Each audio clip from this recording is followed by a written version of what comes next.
welcome to Exploring the National Health Education Standards. My name is Diane Farthing. I'm a National Board Certified Teacher in Health Education. I'm also one of the co-authors for the Health Skills for High School textbook published by Goodheart-Willcox. Our agenda for today includes reviewing each of the new standards, looking at what's new, and some possible ideas for implementation. We'll look at suggestions on how to assess your current curriculum for adherence to the standards, and then we'll end our time together offering ideas onto how to possibly overcome some of the barriers to using the standards to guide your teaching. Here's a comparison between the 2007 standards and the 2024 updated version. You'll see that we still have the 8 standards. There were small changes in the wording, but the basic concepts haven't changed. Each standard is set up in the manner shown on the screen. The standard is stated, followed by the rationale. Now, the rationale not only provides information on why the skill is important, but it often includes information to clarify what the standard covers. Right? And then you have the performance indicators for each of the grade spans, grades pre-K through 2, 3 through 5, 6 through 8, and 9 through 12. Let's look at some of the bigger changes. One of the biggest was the verbiage used in each of the standards. So now includes the phrase health and well-being, right? And that replaces the words health or health behaviors. The idea was to focus on the idea that health doesn't just include physical health. The second big change is that each of the standards includes support, affect, or promote the health and well-being of self and others, right? And that replaces enhance health that was in the older version. That new wording puts a focus on asking students to realize that it's not just about themselves, but they live as part of a community and a larger world. There are also some new concepts that are introduced in these standards. There's a focus on identifying strengths and assets. Health literacy is mentioned repeatedly throughout the standards. There are performance indicator on managing chronic conditions, and those would be things like asthma or diabetes. And it's more than just a person should be managing their conditions. It's how can we support individuals that have those things going on in their lives. There's new standards also address misinformation and disinformation, and there's a large focus on equity and access. Another one of the bigger changes relates to Standard 4. It includes performance indicators about communicating with others with different perspectives and values. There are indicators about communicating with compassion and empathy, and indicators about communicating boundaries, expressing and removing consent. Before we look at each individual standard, I want to make sure that no one's feeling overwhelmed about teaching the standards the right way. When you look at this picture, some of you may see a man looking directly at you, and others may see a profile shot. Neither is incorrect. For the standards, they're there to guide your instruction, but as a professional, you're going to make the choices on what your students need. So let's start with Standard 1, and it says use functional health information to support health and well-being of self and others. So there is that repeated phrase of health and well-being of self and others. It's not just about the individual. And then we have the rationale. So I'm going to go ahead and give you a minute to read that.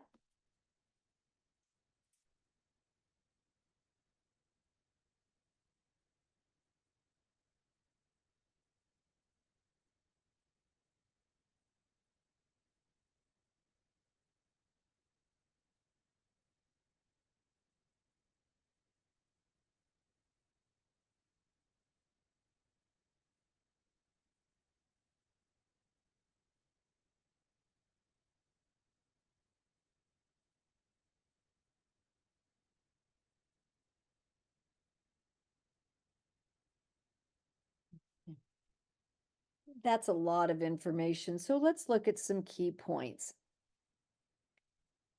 Right. Risk factors used to be included in the later standards. They're now moved to Standard 1.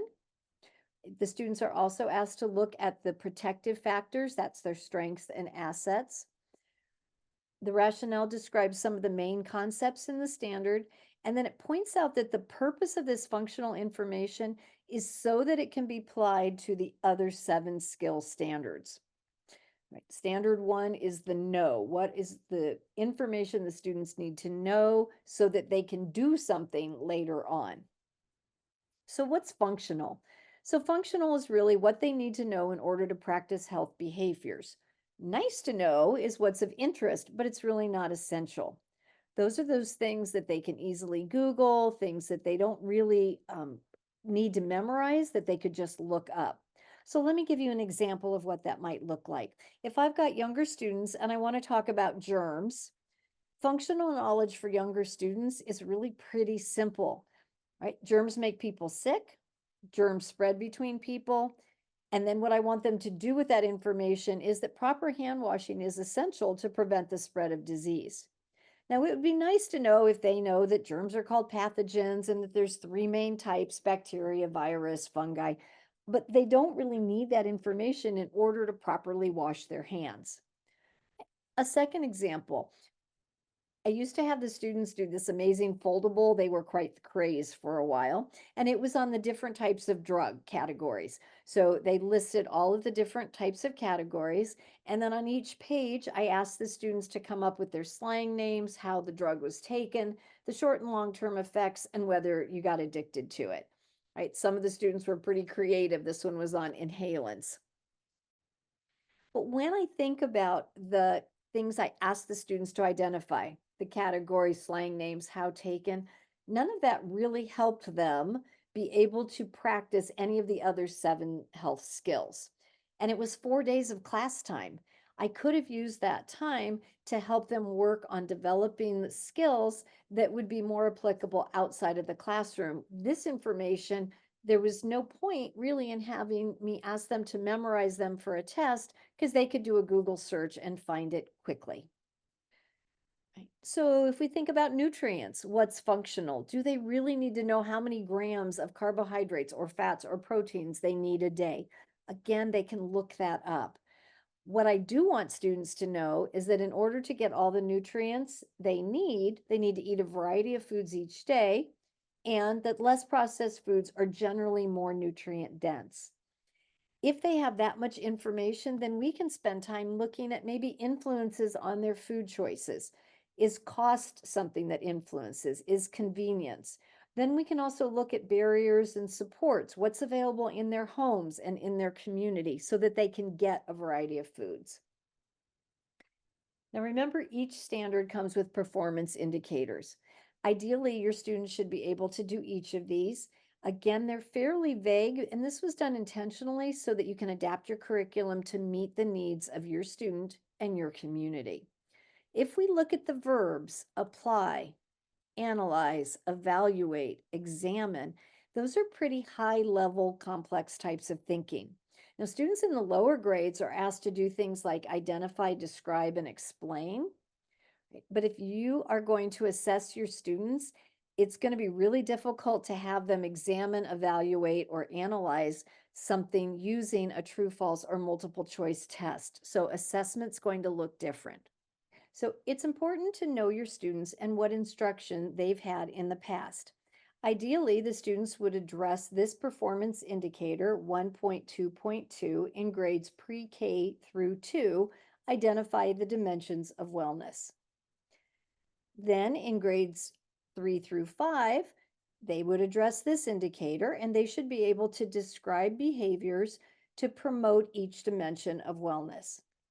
If you're teaching high school, it's not reasonable to expect them to achieve standard 1.12.2, where they analyze the relationships between various dimensions of wellness as related to health outcomes if they've never learned those previous indicators.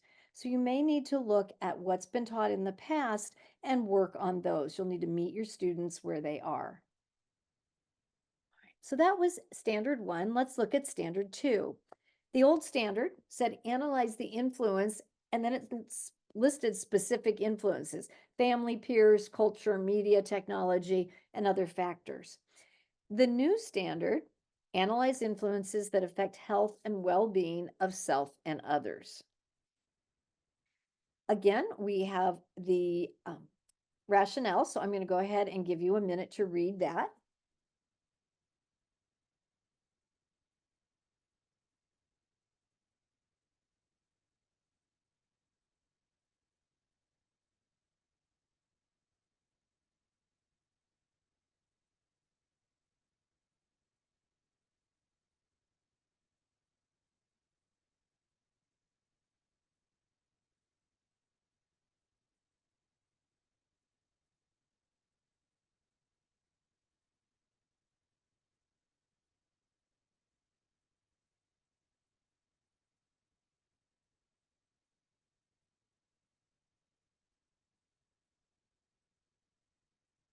So this rationale includes everything from the old version of the standard.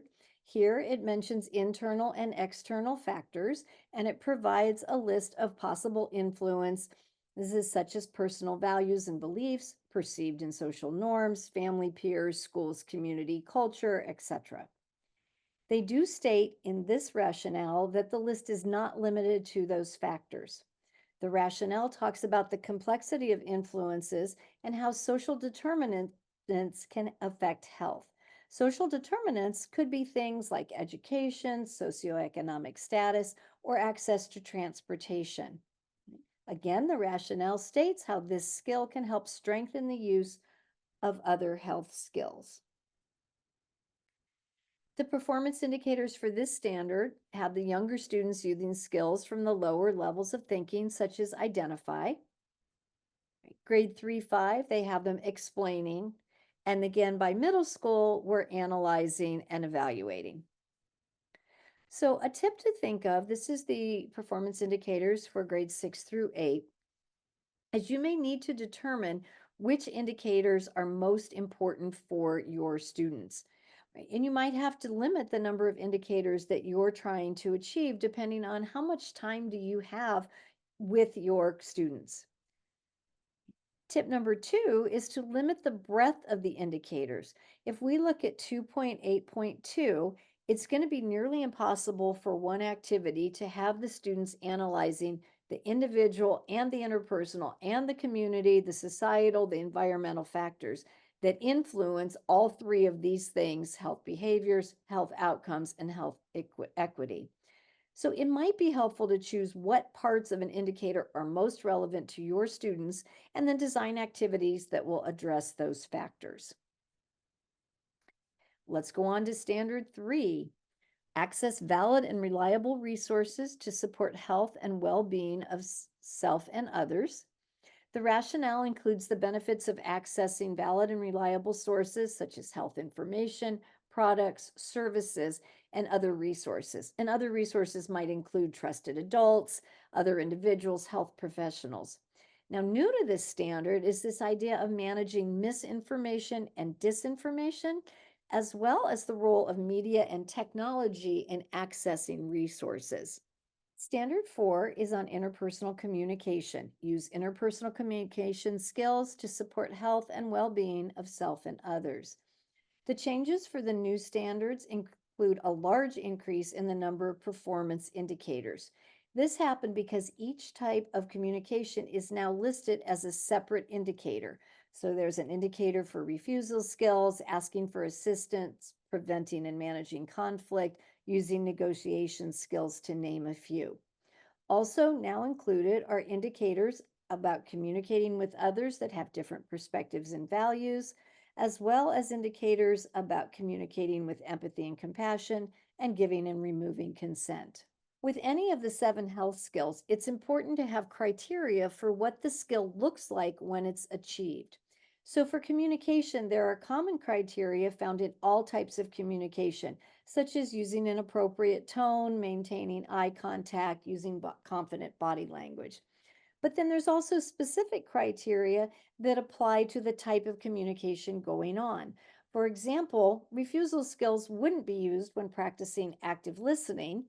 Offering solutions might not be appropriate for a situation where refusal skills are needed. one of the more challenging things about teaching any skill is how to measure it. So I created this rubric for Goodheart-Willcox.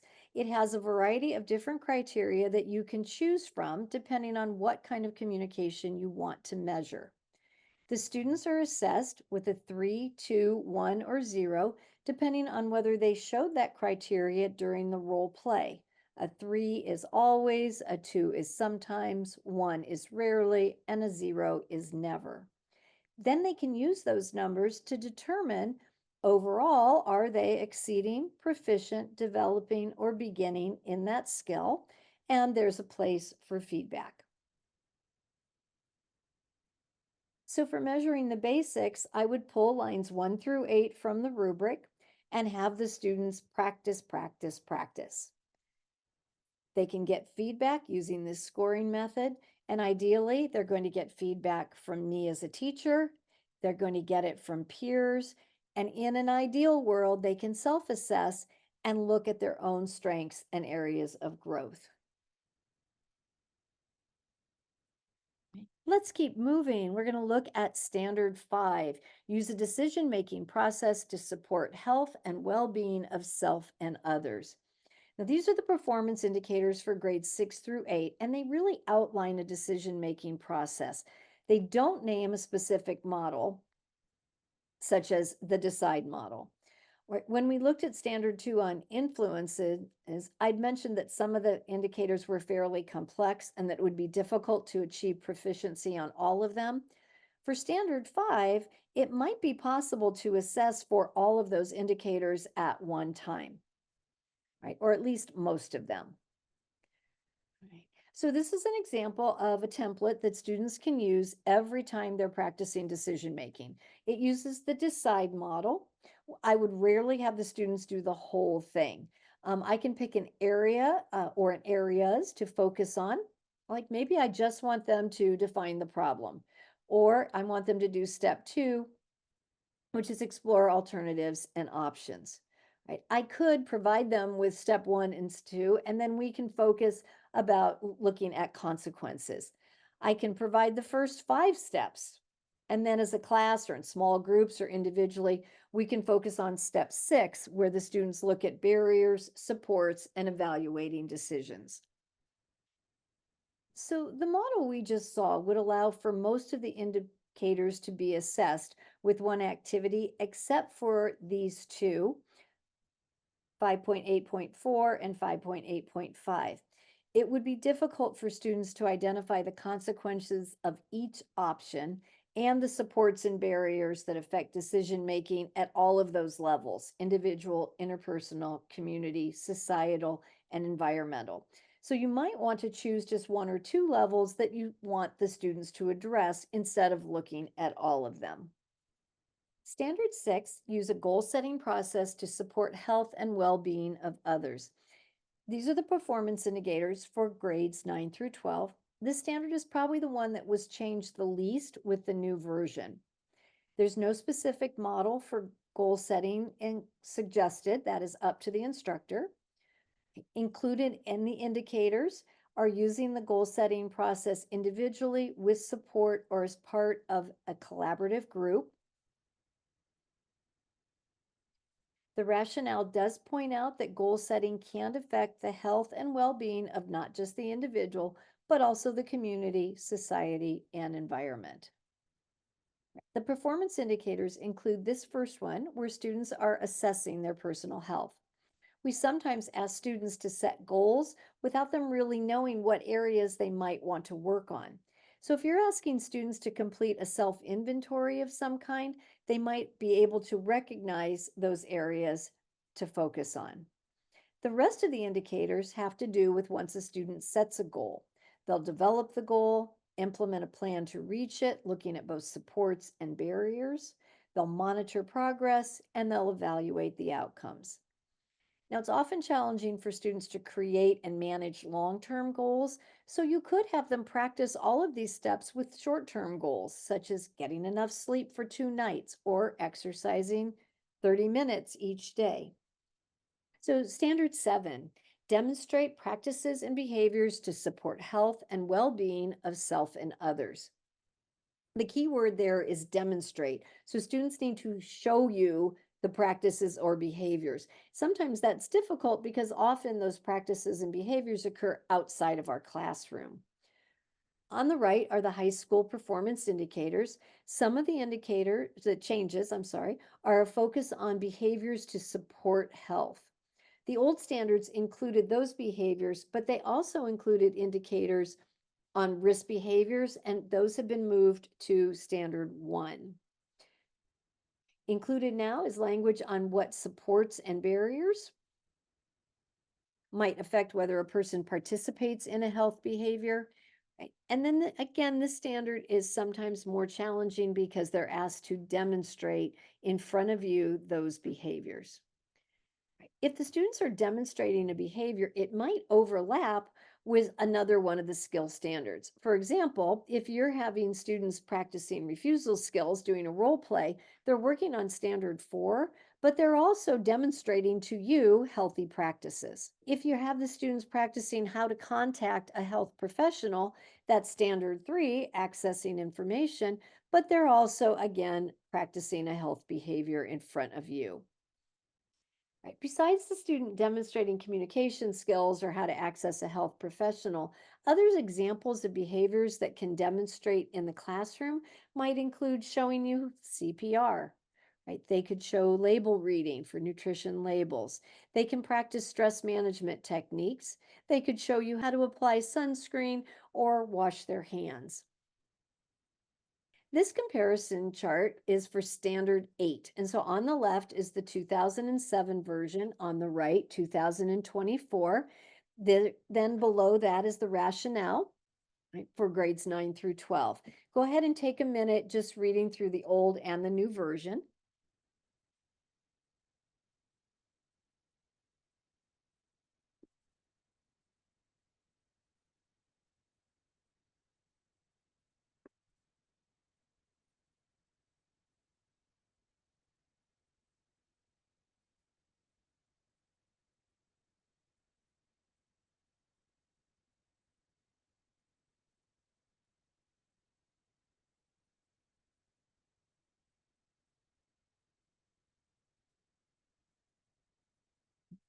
So the wording for the actual standard isn't that much different. The rationale includes the idea, though, of developing agency and advocacy for self and others. Then it explains why this is desirable, that the goal is informed, civic minded members of a community that are inclusive of individual, cultural, historical, and other differences. The world would be a pretty amazing place if people had those qualities. So, when we look at the performance indicators, there are some similarities, but also some added criteria. The idea of working collaboratively is mentioned in the old and the new indicators. Adapting the messages to different audiences is in both set of criteria. New to the 2024 version are the last two indicators. Evaluate the process, outcomes, and impact of advocacy efforts at the individual, interpersonal, community, societal, and environmental levels. This really encourages students to look at the big picture and understand that all decisions affect others. And then the last indicator, analyze the role of collaboration among different people in the community to prevent and solve community health issues. Now, this could be applied to a variety of situations. For example, if opioid drug use is an issue, the best chance for a solution might be the cooperation of the public health department, doctors' offices, law officials, and education efforts. Standard 8 is one of my favorites. There's so many ways that the students can show you proficiency in this standard. One example might be that you could offer the students a chance to create a health campaign. So this activity would address almost all the performance indicators for both grades 6 through 8 and also for grades 9 through 12. And it starts with allowing the students to pick a topic. Now, you might limit the topic according to the focus area you want them to work on, for example, fitness and nutrition, or maybe alcohol, tobacco, and other drugs. But you could also give students choice, and this allows them to pick a topic that they really feel passionate about. The students would then do some research and they're going to set a campaign goal.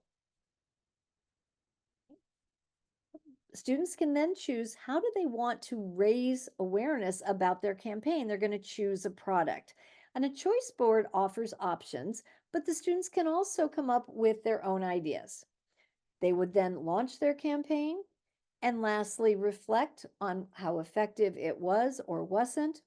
A project such as this can help students learn strategies to work collaboratively and to promote health and well-being for others.